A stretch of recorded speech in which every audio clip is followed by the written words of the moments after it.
A continuación, la consulta médica.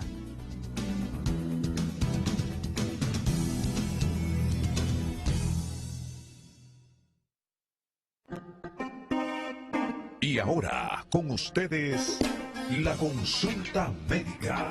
Un programa con las respuestas a sus necesidades de salud, a través de las orientaciones de nuestros médicos especialistas. Participe con nosotros a través de nuestras líneas telefónicas en esta, su consulta médica.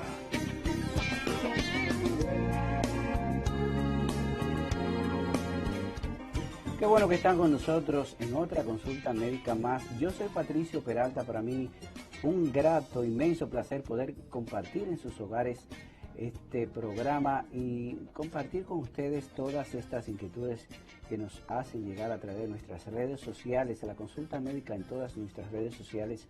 Ustedes nos envían sus preguntas, también los invitados, los especialistas que ustedes quieren que compartamos con ustedes a través de este espacio que es de ustedes.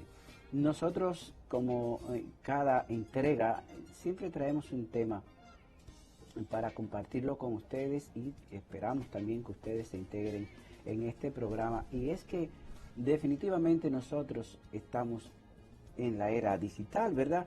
Es indiscutible que ya estamos inmersos en esta llamada era digital, esta era en la que la inteligencia artificial, las aplicaciones tecnológicas y todos estos componentes que definen esta llamada era digital.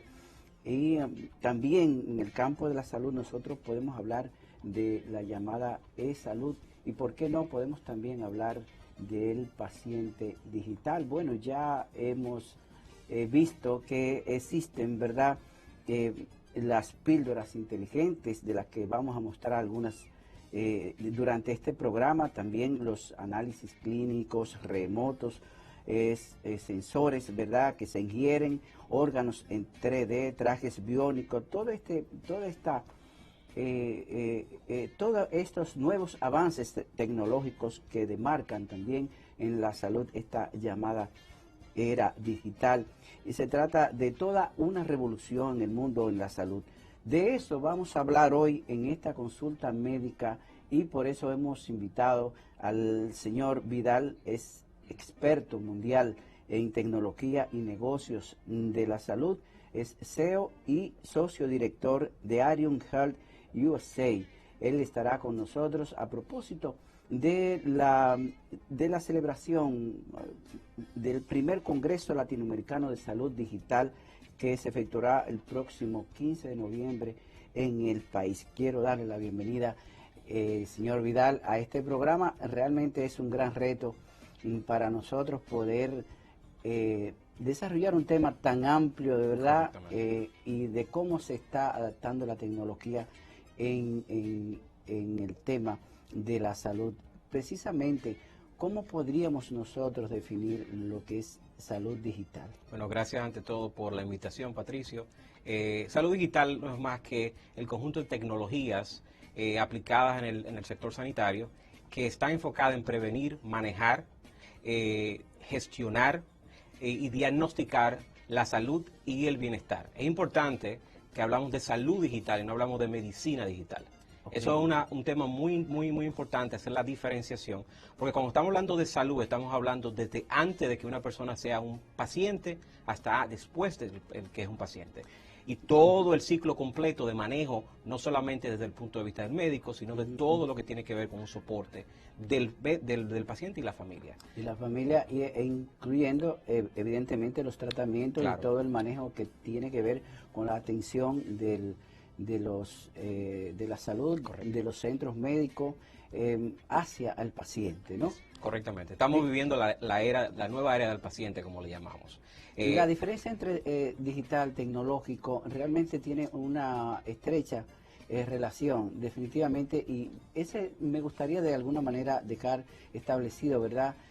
Cuando hablamos de salud digital, si está incluido todo lo que es las grandes innovaciones en el tema de salud los grandes avances tecnológicos están incluidos, ¿no? Sí, estamos hablando de todo el espectro completo de manejo de enfermedades y de bienestar. Estamos hablando desde el manejo de aplicaciones móviles desde el punto de vista de los pacientes para el manejo de sus enfermedades o la prevención. Estamos hablando de redes sociales entre pacientes donde pacientes discuten sobre cuáles son los tratamientos que funcionan. Estamos hablando de comunidades de apoyo para pacientes específicos. Estamos hablando de comunidades a nivel electrónico donde se analizan. Estamos hablando de todo lo que tiene que ver con la identificación de nuevas enfermedades. Estamos hablando de inteligencia artificial. Estamos hablando de gestión, insisto, el tema de gestión hospitalaria, el tema de gestión desde el punto de vista del doctor.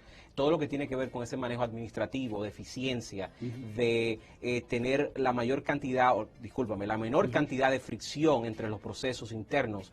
Porque cuando te das cuenta de un manejo de una enfermedad, es un manejo complejo que tiene muchas personas involucradas. Y esa relación de ese procedimiento, de ese proceso, a través de la tecnología, es lo que la salud digital trata de aminorizar, de resolver, si se puede decir, engrasar, para que no haya ningún tipo de fricción. Pero que definitivamente la implementación de las nuevas tecnologías, evidentemente en progreso siempre, Claro. no es de esta época. Definitivamente desde hace mucho tiempo se están utilizando diferentes tecnologías. Ya todos conocemos, por ejemplo, el uso de los aparatos de rayo X, por ejemplo, y un sinnúmero de aparatos que utiliza la ciencia médica para diagnosticar, ¿no? O sea que sí estamos hablando ya de una digitalización en esta época que está sobre lo que es la parte misma de la tecnología antigua, podemos decirle así, ¿no? Ya definitivamente hay un gran avance. Yo le invito también, señor Fedor Vidal, que durante todo este programa vamos a estar compartiendo también algunos reportajes sobre los avances de la ciencia médica, precisamente con respecto a lo que es la implementación de las nuevas tecnologías. Pero antes yo quisiera que conversáramos sobre los temas, ¿verdad?, que se desarrollarán en este congreso. Es primer congreso, sí, ¿verdad?, de salud digital. Definitivamente es el primer congreso latinoamericano de salud digital, el primero que se hace en el país en este sentido, y uno de los pocos en Latinoamérica que va a tener la agenda que vamos a desarrollar. Como estaba diciendo, va a ser el noviembre 15, viernes noviembre 15, en el Hotel Intercontinental. Y tenemos una agenda extremadamente apretada, tenemos representantes de mucho calibre para poder tratar de traer al país o empezar la discusión, porque el tema de este congreso es eso, es tener un foro para discutir todo lo que tiene que ver con transformación digital en el sector de salud.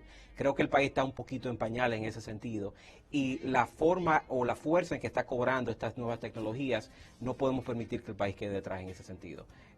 Si nos ponemos, hay unos cuantos estudios que hablan sobre, hay un modelo norteamericano que es de HIMSS, que habla de los 7 niveles de integración digital para el sector hospitalario.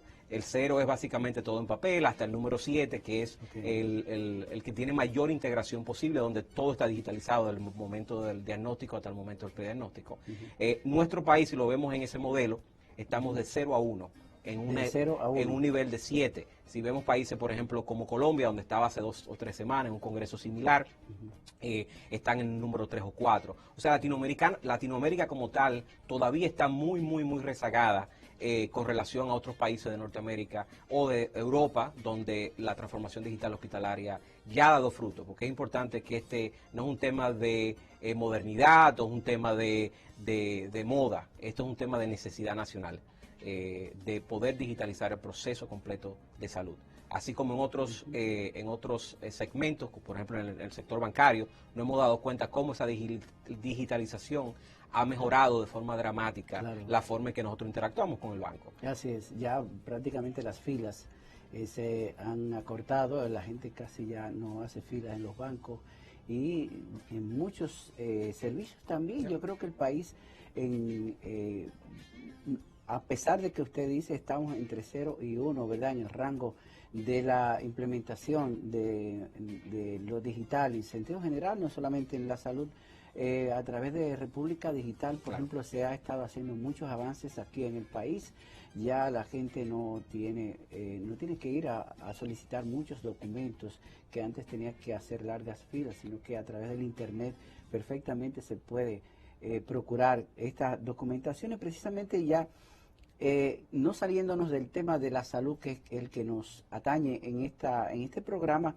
Me llama mucho la atención precisamente de estos procesos y procedimientos que usted menciona sobre toda el control, ¿verdad? Que a través de la digitalización de los expedientes y para llevar un control de la salud precisamente de cada uno de los pacientes, me llama mucho la atención. Quiero comenzar con este tema sobre el expediente digital. Sí. Hemos hablado, usted muy bien mencionó toda esta forma también de control. Aquí en el país el expediente integral de salud se está implementando, se ha implementado ya en 84 hospitales y en 207 centros de atención primaria. Me gustaría dedicar unos minutos a este tema del expediente integral de salud, realmente, y cómo funciona y cuáles son los aportes que realmente que puede generar en todo este proceso. Definitivamente. A nivel de aplicativos relacionados a expediente digital, hay muchos niveles. Creo que en este momento es un avance importante, es un primer paso, pero es un primer paso de muchos pasos, de un gran caminar para poder tener integración digital en el tema de salud. Cuando estamos hablando de récord médico electrónico, primero me gustaría no hablar mucho de único, porque único se puede malinterpretar que solamente hay un sistema y no que único del ser humano. Eso es muy importante identificarlo. Cuando estamos hablando de único, estamos hablando único de usted como un paciente único, como ser humano único, y todo lo que tiene que ver a través de la agregación de información, ya sea de salud o ya sea de bienestar. Es importante esto, porque siempre nos enfocamos en todo lo que tiene que ver con cuando usted está enfermo. Cuando el enfoque principal de la mayoría de estas tecnologías es tratar de evitar que usted se enferme, prevención, así es. Todo lo que tiene que ver con atención primaria y todo lo que tiene que ver con análisis de data, de que esa predisposición suya hacia una enfermedad no llegue a usted ser hospitalizado.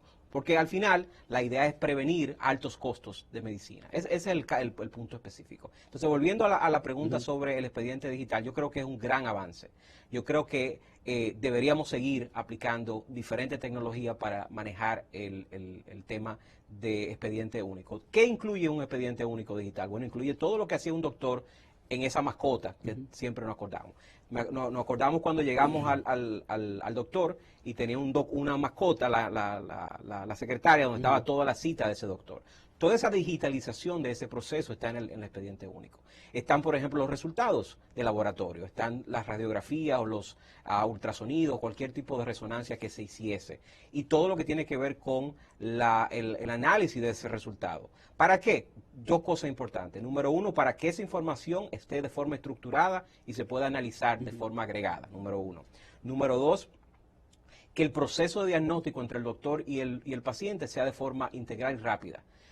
¿Cuántas veces hemos ido a un doctor nuevo que no tiene nuestro récord electrónico y de un momento, o récord inclusive en papel, donde el periódico se lo daba en un folder manila y tú tenías que andar con eso arriba del brazo, para arriba y para abajo? Esa información de una u otra forma se vuelve estéril, se vuelve vieja. La información es que cuando vayas a esa consulta, ese médico pueda de una u otra forma registrar o recoger la información de qué medicamento está utilizando, cuáles son las contraindicaciones, cuál es la farmacovigilancia, para que cuando él le dé un diagnóstico, ese diagnóstico esté acompañado con otros componentes del sector. Y manejar lo que le llamamos nosotros en salud del continuum médico. Básicamente eso es lo que es un récord electrónico. O sea, no solamente nosotros dejar de utilizar el papel, sencillamente, simple y sencillamente economizarnos el papel, o por un tema de medio ambiente también eso ayuda mucho, pero vemos que básicamente no es solamente dejar de utilizar el papel, sino que ha envuelto toda una serie de situaciones que van en provecho, ¿verdad?, de la salud del paciente. Precisamente vamos a ver de qué se trata este expediente integral de salud que está implementando el Ministerio de Salud Pública y a través del Seguro Nacional de Salud, que está disponible, como decía, ya en innumerables hospitales y también en centros de atención primaria. Veamos. El Expediente Integral de Salud es una plataforma digital desarrollada gracias a la colaboración del Ministerio de Salud Pública y el Servicio Nacional de Salud, que permite a los profesionales de la salud registrar y consultar de manera oportuna las historias clínicas de los pacientes a nivel nacional. Es el salto a la cultura digital que incorpora la tecnología para mejorar las atenciones y generar información que contribuya a optimizar los servicios de salud que ofrecen los hospitales y centros de atención primaria. Con el apoyo del Servicio Nacional de Salud, ya estamos en más de 84 hospitales, 38 de ellos en la zona norte y 207 centros del primer nivel de atención a nivel nacional, incluyendo consultorios del Consejo Nacional para Envejecientes, CONAPE. Ya van más de 60,000 consultas registradas en medicina general y las especialidades de obstetricia, ginecología, pediatría, odontología, medicina interna y familiar, entre otras. En el Expediente Integrado de Salud, EIS, constituye un hito en la ruta hacia la República Digital en el país. Los datos del expediente clínico estarán disponibles en cualquier establecimiento público del país en donde los usuarios pacientes busquen atención, permitiendo una adecuada continuidad de los cuidados recibidos previamente. De ese modo, evitamos que tengan varios expedientes que se repitan, las tomas de muestras de laboratorio, las rutinas, las especializadas, en fin, que cumplan con las mejores prácticas establecidas. Esa integración apunta a mejorar la calidad de la atención a todos los pacientes que demanden atención. Bueno, vimos precisamente de qué se trata este tema del expediente integral. Precisamente nosotros siempre tenemos sus preguntas que nos envían a través de las redes sociales. Hoy estamos con el señor Fedor Vidal, es experto en salud digital, y una persona, señor Vidal, nos pregunta qué tan seguro es este expediente, puede ser este expediente digital, si precisamente dice que tiene sus dudas con respecto a las informaciones que pueden ser manejadas por otras personas que no son del área de salud. Bueno, definitivamente no puedo hablar específicamente de la aplicación porque no conozco los detalles, pero toda aplicación, en sentido general, todas las aplicaciones que tienen que ver, que son básicamente tecnologizadas, deben tener un sinnúmero de componentes de seguridad. Básicamente el punto más importante es el tema de seguridad y la confidencialidad de los datos. En sistemas, por ejemplo, que tenemos implementados en los Estados Unidos, tenemos todo un sinnúmero de análisis específico para que la persona pueda acceder a la información que tiene permiso para. Y lo muy importante es que la información del expediente médico no es de nadie, es del paciente. Y eso es crítico, aunque aquí no hay legislación todavía, en Estados Unidos y en otros países sí hay una legislación muy clara en de quién es el dueño de la información. O sea que nadie puede estar utilizando esas informaciones por ahí, de manera que tampoco tiene el acceso, ¿no? Sí, exactamente. Entonces el paciente generalmente es quien decide a quién darle esa información, a través de una llave electrónica. Tú puedes, igual que como haces, comparte una foto, y esa foto se hace parte de otra persona, de esa misma forma hay sistemas electrónicos donde el paciente puede... El médico, para poder ver el expediente clínico de un paciente, el paciente tiene que darle el acceso. Hay varios modelos. Hay un modelo donde, por ejemplo, el doctor, si usted va a una consulta, ese doctor va a poner toda la información necesaria en ese récord, ¿ok? Y en ese momento él tiene acceso a nivel de default de esa información. Ahora, si ese paciente va a otro doctor a hacer una referencia, una consulta, definitivamente el doctor pudiera dar la información, el doctor puede dar el permiso porque es para una referencia, o de una u otra forma puede el mismo paciente dar información o dar acceso a otras personas que él considere que son necesarias. Puede ser Así un es. hijo a un padre a una madre, todo lo que tiene que ver con el tema de manejo de permisos. Pero a nivel de seguridad, la mayoría de los sistemas que, por ejemplo, nosotros manejamos o que hemos tenido acceso o hemos tenido la dicha de implementar, tienen seguridad igual que un banco. Usted le da todos los datos financieros a un banco y tiene tiene una gran confianza en que esos datos no se van a ser mal utilizados. De esa misma forma, los sistemas digitales deben contar con esa misma estructura. La receta médica, las prescripciones con receta también pueden estar contempladas dentro de ese... Es parte integral. La parte de receta electrónica. En Estados Unidos, por ejemplo, tenemos... El tema de la farmacovigilancia, que también... Son tres cosas diferentes. Estamos hablando, manejo de medicamentos es uno, donde el médico puede de una u otra forma recetar. Una cosa es recetar y otra cosa es dispensar. Vamos a hablar un poquito de eso. El médico puede recetar de forma electrónica. Lo importante es que a medida que un paciente puede ir a varios doctores y esos doctores estén de una u otra forma, que tengan aplicaciones digitales para este caso, ojo, no tiene que ser el mismo. Hay un tema de interconectividad que tenemos que hablar en algún momento, pero la idea es que esa información pueda fluir de forma electrónica a una farmacia, que pueda tener el tema de farmacovigilancia, donde yo pueda a nivel del sistema poder identificar si hay contraindicaciones. Pero debe ser, esas informaciones de esos medicamentos deben estar contenidos en ese récord electrónico para que el sistema pueda de una u otra forma dar una alerta al doctor y decirle, aquí hay una posible interacción beneficiosa o no beneficiosa.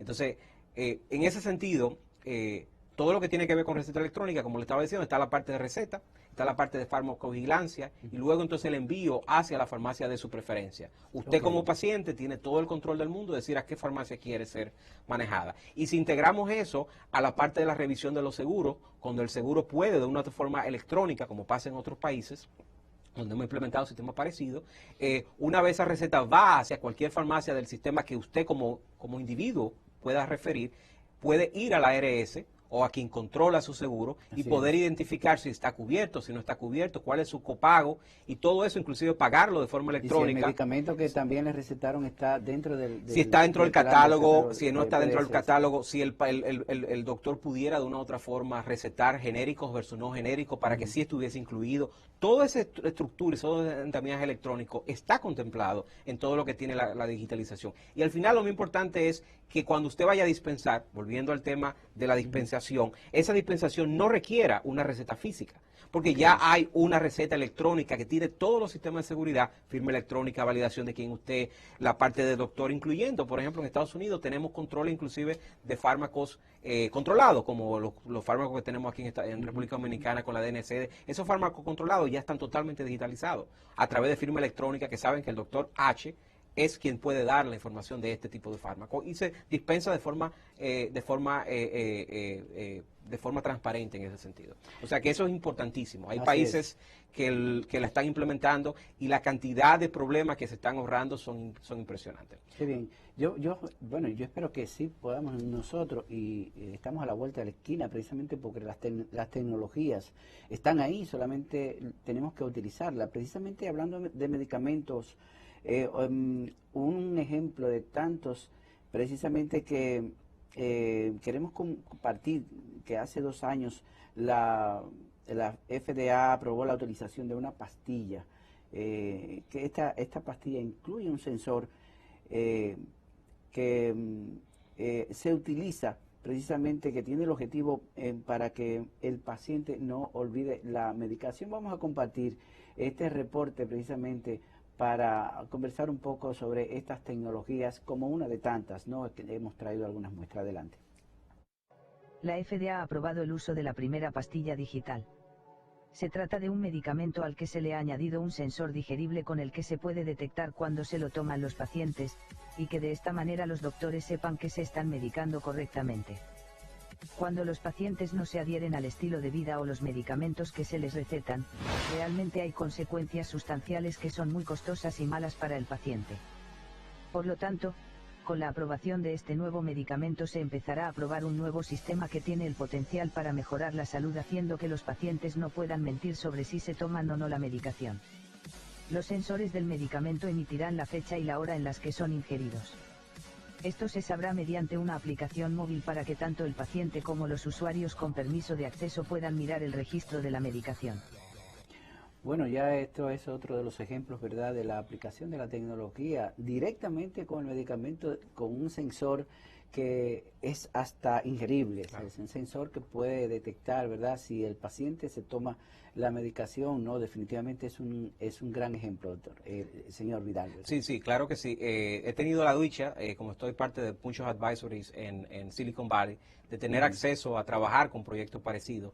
Por ejemplo, hay una píldora ahora mismo anticonceptiva que se está trabajando para que la píldora se ingiera y pueda de una u otra forma hacer release, si se puede decir, de la medicación de forma electrónica. Hay sin número, por ejemplo, de prótesis digitales donde las prótesis pueden dar la información hacia el doctor de si la rodilla o la nueva prótesis se está moviendo o no. Hay un sinnúmero de, sí, las posibilidades son infinitas. En el tema de fármaco hay grandes avances que se están trabajando con el tema no solamente de sensores en la pastilla, pero todo lo que tiene que ver con medicina individualizada.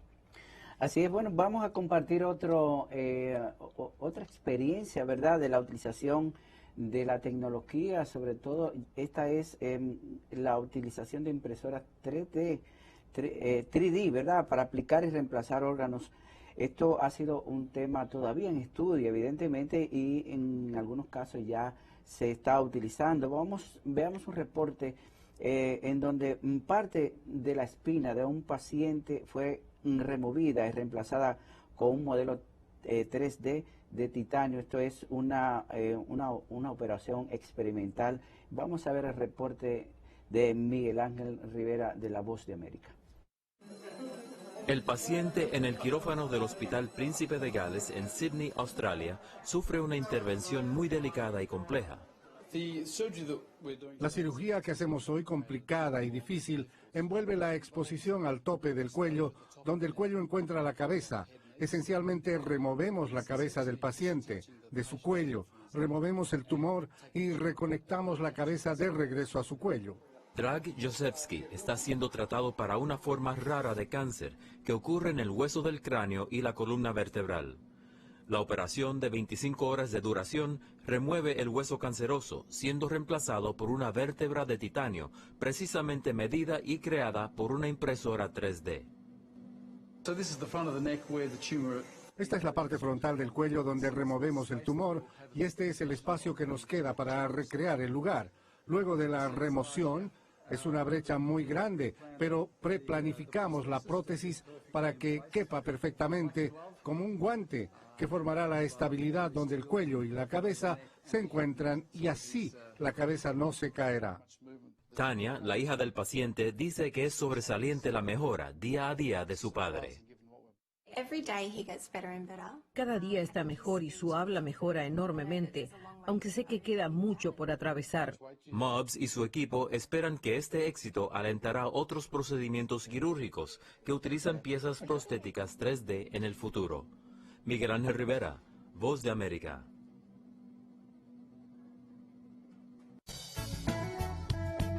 Usted está en sintonía con La Consulta Médica.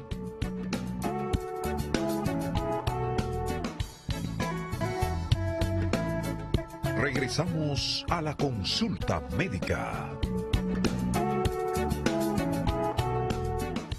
Continuamos, esta es La Consulta Médica, yo soy Patricio Peralta, hoy en la grata compañía del señor Fedor Vidal. Él es un experto mundial en tecnología y negocios de la salud, es CEO y socio director de Arium Health USA. Esto es una empresa de servicios de tecnología de información para la elevación de los estándares de calidad del sector de salud, que prontamente estará aquí en República Dominicana. ¿No es así, señor Vidal? Sí, correctamente. Estamos identificando los mercados potenciales en Latinoamérica y República Dominicana, primero en mi país de origen. Mi corazón está partido en dos, pero es parte de la importancia de poder traer toda la experiencia que tuvimos en otros países, traerla a mi tierra querida y poder avanzar la tecnología en salud para el país.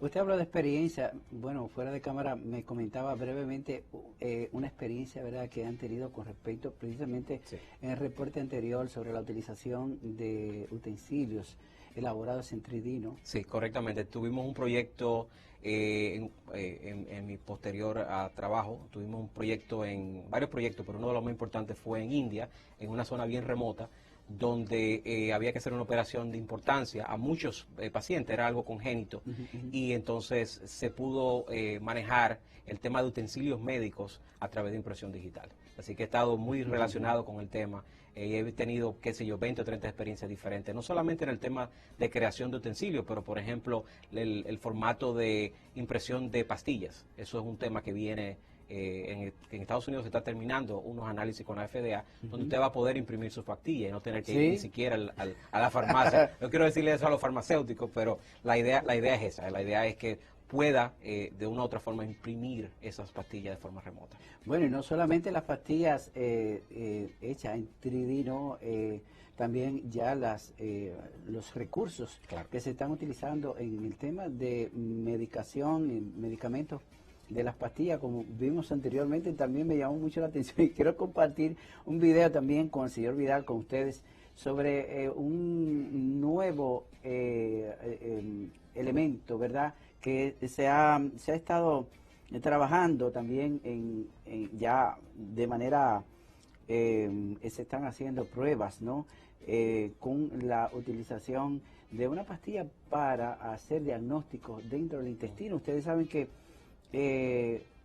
prácticamente a través de la colonoscopía, que se llama, ¿verdad?, es el tratamiento que hace el médico para ver el interior del intestino, no llega y no recorre todo el intestino. Sin embargo, ya se ha creado una nueva pastilla, una cápsula que facilita la exploración del intestino delgado también, que es precisamente debido a su gran longitud. Vamos a ver brevemente este reporte y continuamos con el señor Vidal en este programa. Es un invento israelí que consta de cápsulas de forma de pastillas, que tiene una cámara en su interior, y solo durante 4 horas recorren y fotografían tu colon. Se trata de un dispositivo electrónico de pequeño tamaño que se ingiere a través de la boca, como si estuvieras tomando una pastilla. El diseño y desarrollo de esta novedosa técnica surge ante el reto que decían que era imposible acceder a la exploración total del intestino delgado, debido a su gran longitud. Pero con la creación de este ingenioso invento, el problema pudo ser solucionado. Pilcam posee 2 cámaras, situadas en cada extremo de la cápsula. Toma 4 imágenes de alta resolución por segundo, y con esta rapidez el examen suele tardar aproximadamente 10 horas. El único inconveniente de esta tecnología es su elevado costo. En este momento puede llegar a costar unos $1000 cada pastilla, pero quién sabe, con el pasar del tiempo seguramente será más accesible para todos. ¿Y tú, la probarías? Bueno, esto es otro de las muestras, ¿verdad?, que traemos a ustedes de cómo se ha ido implementando la tecnología, y no solamente en estos aspectos, en todos los aspectos. Ya definitivamente en la palma de la mano, a través de los celulares, ya tenemos un sinnúmero de aplicaciones. Bueno, se estima que ya superan los 318,000 aplicaciones en el tema del campo de la salud, ¿verdad? Y también vemos cómo en un solo aparato celular te puede tener, por ejemplo, el Nubia 9 mide la presión arterial, hace electrocardiograma y es un estetoscopio digital. Definitivamente eso le va a dar un poco difícil, ¿verdad?, a los médicos. Definitivamente, aunque la experiencia, ¿verdad?, médica, el expertise de los médicos es insustituible, ¿no? Claro, lo importante es que esto nunca va a sustituir a los médicos. Hay una gran discusión sobre qué áreas de la medicina van a ser sustituidas por este tipo de tecnología. Y la realidad es que el médico nunca va a ser sustituido. Estar a tu mano es simplemente importante. Todo lo que hemos hablado de tecnología, lo menos importante es la tecnología. Es el cambio de mentalidad hacia cómo utilizamos esas herramientas para hacer mejor al paciente y mejor al doctor. En todo lo que tiene que ver con tareas que son repetitivas, que el médico realmente no necesita hacerlas de forma regular. Volviendo al tema de las aplicaciones, sí, hay 300,000, 400,000 celulares ahora mismo que tienen aplicaciones móviles. El 80% de ellas son experimentales, nunca o funcionan o no funcionan. pero realmente hacia ahí va el mercado. Y en el mercado de periféricos, como le llamamos nosotros, en el sentido de, por ejemplo, estetoscopios digitales, todo lo que tiene que ver con probes, discúlpame, todo lo que tiene que ver con ultrasonido. Ahora mismo hay 5 o 6 dispositivos que se están evaluando para hacer. Claro, eso no va a ser nunca enfocado en que un paciente lo va a tener que hacer. Lo importante es evitar que ese paciente tenga que desplazarse, que pueda hacer más rápida su revisión y que esa información viaje hacia el doctor para hacer lo que hacemos triage. Nunca va a reemplazar un estetoscopio digital a la visita al doctor, pero sí va a mandarle la información necesaria para el doctor decirte a ti, te tengo que ver o no, tú no tienes una taquicardia. Y esa acortación de ese proceso es lo que está tratando de hacer la tecnología digital.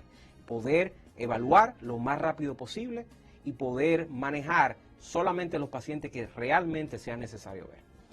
Bueno, hablando del tema de los celulares y las aplicaciones, precisamente, yo no quiero dejar pasar por alto el tema de la implementación del 5G, ¿verdad? Sí. Bueno, la Organización Mundial, tengo la nota de que la Organización Mundial de la Salud sostiene que no existen evidencias de que los teléfonos celulares causen enfermedades. Hay mucha discusión sobre esto en el mundo entero, hay una gran cantidad también de científicos que apelan para que no se implemente esta modalidad, ¿verdad?, del 5G en los móviles, porque dice que puede aumentar notablemente la exposición de campos electromagnéticos y de radiofrecuencia. Me gustaría saber su opinión con respecto a esta... Claro. Primero tenemos dentro del Congreso que tendremos en noviembre 15, hay un segmento sobre 5G y salud que va a ser desarrollado por Miten Ishio, un especialista bastante querido de la República Dominicana en el tema digital. Él va a hablar un poquito de lo que es 5G para la salud. Pero enfocado en el 5G, aunque yo no soy un experto en radiofrecuencia, ahí sí he leído bastante sobre el tema, lo importante es segregar el celular de la tecnología 5G. Porque la tecnología 5G es una tecnología digital, es una tecnología, discúlpame, celular para manejo, por ejemplo, de banda ancha. Entonces, lo que se va a ocurrir, lo que está ocurriendo ahora en muchos de los experimentos que estamos haciendo en Estados Unidos, es utilizar el celular como un router de transmisión simplemente de acceso a internet rápido. Eso es lo que estamos utilizando. O sea, que el tema de tenerlo cerca no es un tema que estamos discutiendo en este momento, sino cómo esa tecnología puede reemplazar fibra óptica o cualquier otra tecnología de transmisión. Y básicamente eso es lo que se está discutiendo ahora. O sea que el tema de la preocupación nunca va a ser en este momento, pero no estoy diciendo que no sea algo que se está discutiendo. No es que el celular con 5G va a estar cerca de la cara hablando, sino que va a ser un instrumento de transmisión de información a alta velocidad que no necesita tener una infraestructura de cables como tienen otras tecnologías. Es simplemente romper los cables y tener 10, 15, 50 veces más velocidad para que los aparatos, por ejemplo, como la última operación remota que se hizo, que tuve la dicha, la ventaja de estar cerca, donde se hizo la primera operación con un Da Vinci, un robot electrónico, todo a través de 5G. Oye, qué bien. Y no solamente a través de los robots y la implementación del celular y de otros elementos que ayudan y coayudan para la solución de los problemas de salud. Bueno, yo estuve viendo, me llamó mucho la atención y quiero compartirlo luego de esta apreciación suya con respecto a la utilización de los drones. Por ejemplo, me llamó mucho la atención de una persona que necesitaba un trasplante de riñón y que estaba bastante lejos y donde se consiguió el órgano, tuvieron que hacer un traslado y fue a través de un dron. Vamos a ver eso, pero me gustaría ante todo ver su apreciación, ¿verdad?, en esta experiencia que usted tiene. He visto también que se han dado asistencia de tipo ambulancia, por ejemplo, algunos drones que llevan medicamentos, que llevan los desfibriladores, por ejemplo, para personas que ha tenido alguna experiencia dentro de toda quehacer, ¿verdad?, de la salud digital. Definitivamente sí, hemos tenido experiencia con algunos experimentos de drones en Estados Unidos. Básicamente lo que está tratando de hacer ahora con la utilización de los drones es poder acortar la brecha inicial de atención a ese paciente. Eso es lo que se está tratando de hacer. Desfibriladores a nivel de mover ese desfibrilador de un lugar a otro. En Latinoamérica... Una persona que le dé una situación, un infarto. O no solamente eso, todo lo que tiene que ver, por ejemplo, con telemedicina remota a través de los drones. Eso también se está evaluando mucho. Imaginémonos nuestro país, que es un país que amamos mucho, pero tenemos problemas de tráfico complejos. Sí, así es. Uno de los grandes problemas, por ejemplo, del tema de turismo de salud es cómo se mueve un paciente que está teniendo una operación internacional o local, de un lugar a otro, de un centro de atención nivel 1 al centro de atención nivel 3. Y el gran problema es ese, es cómo tú transporta un paciente. Usted se imagina un órgano, por ejemplo, quedado en un tapón o un órgano. Esperando. Entonces, la solución importante para países como nosotros paciente, que sí, tienen problemas de tránsito es definitivamente la uso de la tecnología de dron para mover ese tipo de insumos de un hospital a otro. Así es, pues vamos a ver, bueno, ahí está viendo una imagen, ¿verdad? Una dramatización de la utilización de este recurso, ¿verdad? En este caso, una joven, una dama, en donde su padre aparentemente ha sufrido un infarto, ¿verdad? Y ha llamado al 911 y le han enviado a través de un dron toda la asistencia mínima, por lo menos, para poder atender al señor que está, bueno, ahí necesitando atención médica, ¿verdad? Y aquí vemos perfectamente cómo esto es un desfibrilador, ¿verdad? Sí. Y cómo le da la atención a su padre, que ha tenido ahí aparentemente, ¿verdad? Esto es una dramatización, ¿verdad?, de la utilización del recurso. Nosotros vamos a compartir, no quiero dejar de compartir esta experiencia, ¿verdad?, de la persona, de la señora que necesitaba un riñón y le fue suministrado precisamente por la distancia y en un tiempo récord este órgano para el trasplante. Esto fue en Estados Unidos, ¿verdad? Y vamos a ver la historia de qué se trata. Adelante.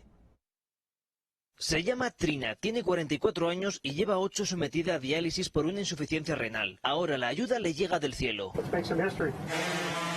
Han encontrado un riñón compatible que es trasladado vía dron. El órgano tiene mayor riesgo de fracasar y el paciente tiene mayor riesgo de muerte cuando transcurre más tiempo entre el momento en el que se extrae y el momento en el que se implanta. Esta vez el riñón le ha llegado al paciente en menos de 10 minutos, pero en la mayor parte de las ocasiones el traslado tarda mucho más. Por la cantidad de tiempo que lleva a transportar el órgano, hay veces en las que es imposible realizar el trasplante. Es la primera vez que en Estados Unidos se utiliza un dron para llevar un órgano a un hospital y ha resultado todo un éxito, ahorrando tiempo y costosos traslados. Ahora quieren que con una aplicación en la que se puedan ver los órganos disponibles, este tipo de entrega se realice a cualquier punto del país. Bueno, ya vimos y precisamente ya esta gran experiencia también se ha utilizado en países y en zonas muy lejanas, ¿verdad, señor Vidal? Sobre todo en el tema de la vacunación, precisamente la Organización Mundial de la Salud y la Comisión Europea han establecido a los países una serie de acciones y pautas a seguir con el objetivo de conseguir una vacunación para todos y se ha contemplado precisamente el uso de todas estas tecnologías para llegar a sitios tan remotos que realmente no pueden tener acceso a la medicación y a la vacunación, ¿verdad? Definitivamente. Sí, es un tema de acceso, vuelvo, insisto, es un tema de acortar esa brecha que ahora mismo nos cuesta mucho, porque poner una ambulancia, poner transportar ese tipo de insumos de un lugar a otro toma tiempo y toma dinero.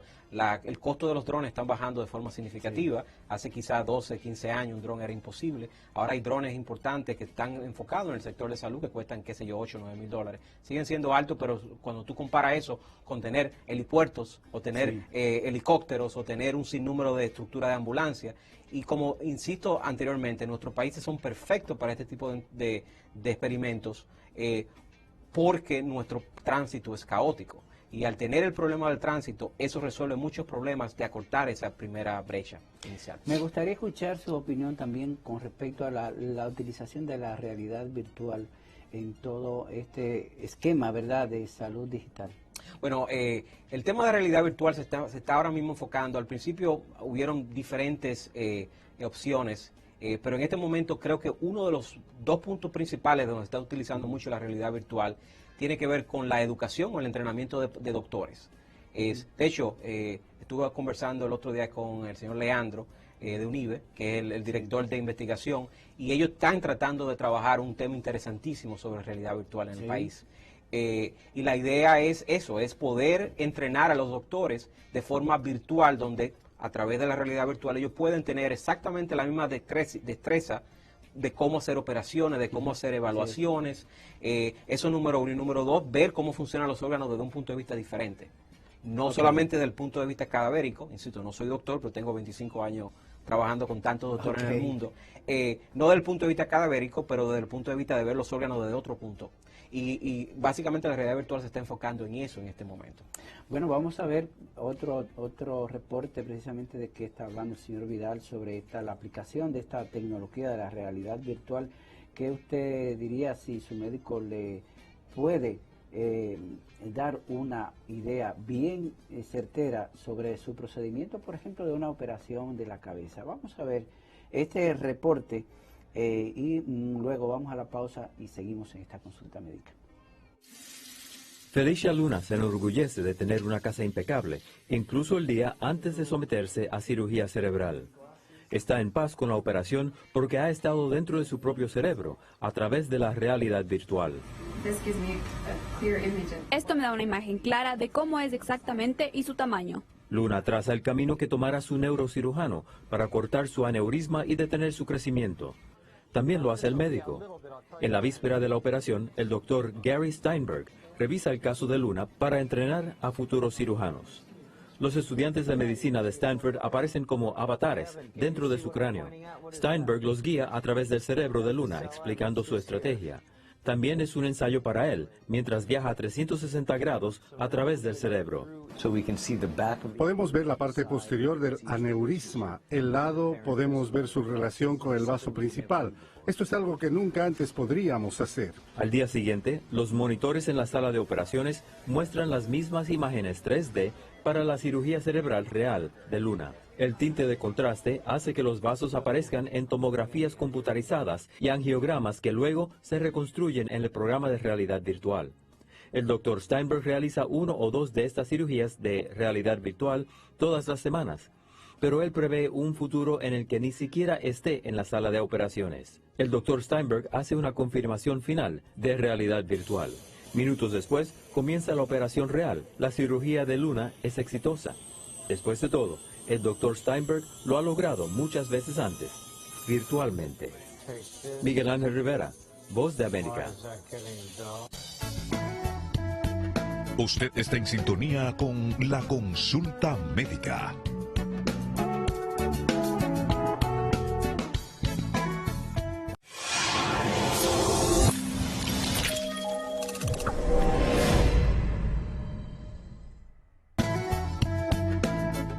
Regresamos a la consulta médica. Continuamos, esta es la consulta médica. Yo soy Patricio Peralta, hoy estoy en la grata compañía del señor Fedor Vidal. Él es experto, ¿verdad?, en tecnología, en salud digital. Y yo quisiera compartir con usted una pregunta precisamente que nos hace el director del periódico Salud News con respecto a este tema del uso de la tecnología. Vamos a escuchar.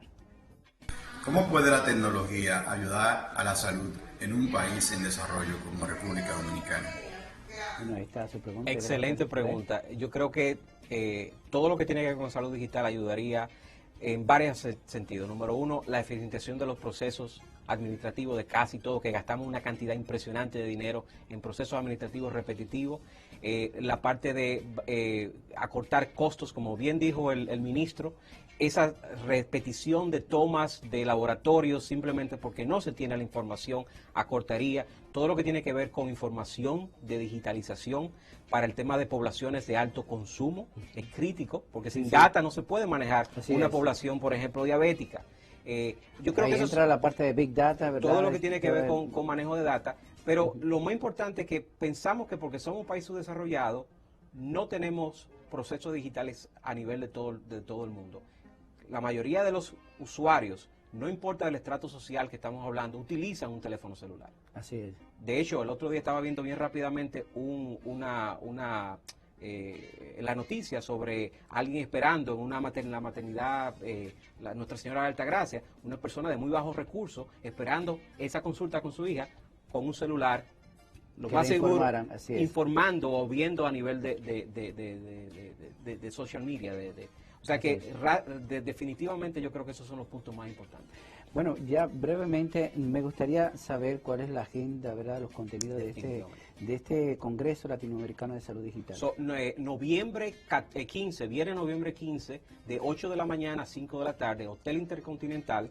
Las boletas, $150 personas individuales y 130 para empresas de más de 3 personas. Están a la venta en congresodesaluddigital.com, arionhealth.com o a través de nuestra AF Comunicación Estratégica. Están disponibles a la venta de forma digital y tenemos una agenda importantísima. Tenemos el ministro de Salud, va a dar las palabras de apertura, tenemos la dicha de compartir con él.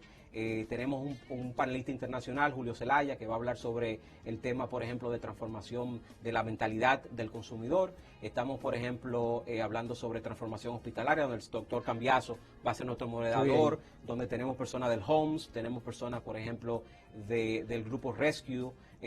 Tenemos también, por ejemplo, 2 o 3 panelistas internacionales que vienen, por ejemplo, de los Estados Unidos, amigos y personas que tengo mucho tiempo conociendo, para explicar cómo se ha hecho transformación digital en los Estados Unidos y cuáles son las ventajas.